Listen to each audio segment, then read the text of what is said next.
We're about to jump into a more in-depth setup tour than ever before. This is where I spend a majority of my time, and I really hope that you guys are able to appreciate how much work and time I've put into this setup.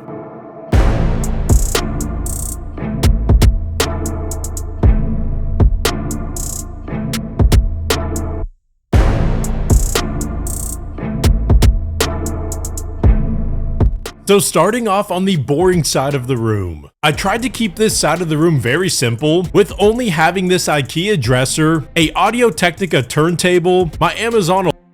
I've also got my MacBook Pro sitting up here for quick access, and my Marshall Woburn 3 Bluetooth speaker. And directly above the dresser mounted on the wall, I have a total of 29 nano leaves. I think the panels add a great contrast on this really dark wall, and when I'm chilling at night, they give off a ton of light. Now on both sides sandwiching the dresser, you're gonna find 2 light bars from Amaran, and then on each side of that, I have 2 acoustic sound panels, which you are gonna find all over my studio. Then taking up some negative space between the door and the window, you're gonna have my IKEA fake plant. My cat has absolutely put in work, and I have a ton of missing palms on this. And then directly above that, you're gonna have an exploded view of a Game Boy Color, which this exact colorway was my first ever gaming console that I ever owned. Now jumping to the opposite side of the room, you're gonna find the exact same print, but with my first ever iPhone. And below that, we have a humidity and temperature gauge for my room, and then a light switch that controls all of these disc lights in the room, but I never use them. Now it's time for my favorite part of this studio, the setup. So starting out with what everything is sitting on, we have an IKEA Carlby tabletop that is 98 inches wide, and I have it sitting on these 3-inch furniture riser legs that I picked up off of Amazon, and those are sitting on top of 2 white IKEA Alex drawers. Now moving left to right, we have my Rodecaster Pro 2, and that controls the audio for my microphone, these 2 JBL speakers, and the volume for my DT990 Pro headphones. Everything that's on my desk is neatly organized by this Grove-made solid walnut desktop riser. I've got a spare gaming keyboard, the wireless controller for my BenQ Screenbar Halo light bar, a Stream Deck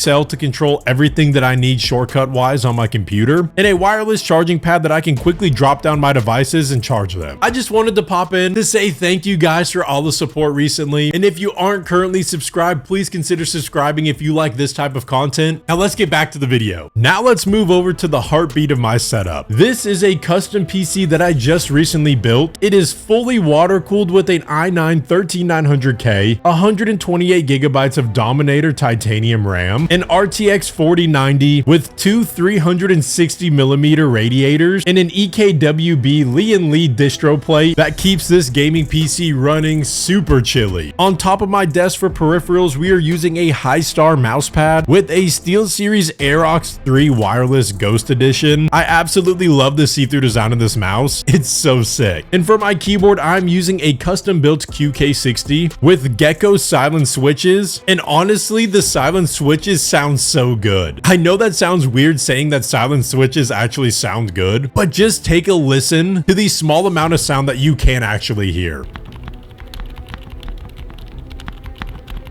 For the bottom display, I am using the massive Samsung 49-inch G9 OLED 240Hz. Then stacked upside down is the Alienware 34-inch ultra-wide OLED, making this a dual OLED setup. And honestly, once you go OLED, you can never go back. And on each side of these monstrous displays, I have 2 custom wall-mounted acoustic panels from Gick Acoustics. These panels come in a ton of different colorways with a bunch of different faceplate designs. They not only serve a great purpose of absorbing reverb in this room, but they look so good contrasting against this Sherwin-Williams iron ore paint on the walls. Now, I was very torn on what to do up above my setup. As per usual, I could have just slapped up some nano leaves and called it a day, but what I did was took an extra piece of this Carlby countertop, chopped it down to make this amazing floating shelf. I ripped out the welder and welded up some custom floating brackets. That way, this wood above me is the same exact wood and stain color as the desk below. And then on top, I have the Dream GT3 just to remind me at what dreams that I'm chasing. And then 2 prints of the most iconic cars of my childhood, the Ferrari F40 and the SVJ Aventador. And then I have 2 waterfalling plants that I also picked up from IKEA. And for the final piece of this chaotic studio is my chair of choice, the Secret Labs Titan Evo 2022 edition in cookies and cream, and of course the XL version to fit my giant self in. Now, I have tried tons of other chairs, And for some reason, the throne-like comfort of this Secret Labs chair kept me coming back to it time and time again. So a lot of you didn't know that this room actually used to be my back patio. My daughter is on the way and we needed my other studio for her room, and I basically had nowhere else to turn, so I decided to completely dry in my back patio, making this a 200 square foot space, the second largest room in my home now, for me to comfortably create content. I ran AC from the main AC system in my house into this room, and then just extended my patio out another 10 foot and built a cover over it, and now you can't even tell that this wasn't part of the house to begin with. Sometimes you gotta kind of think outside of the box, or outside of your back patio.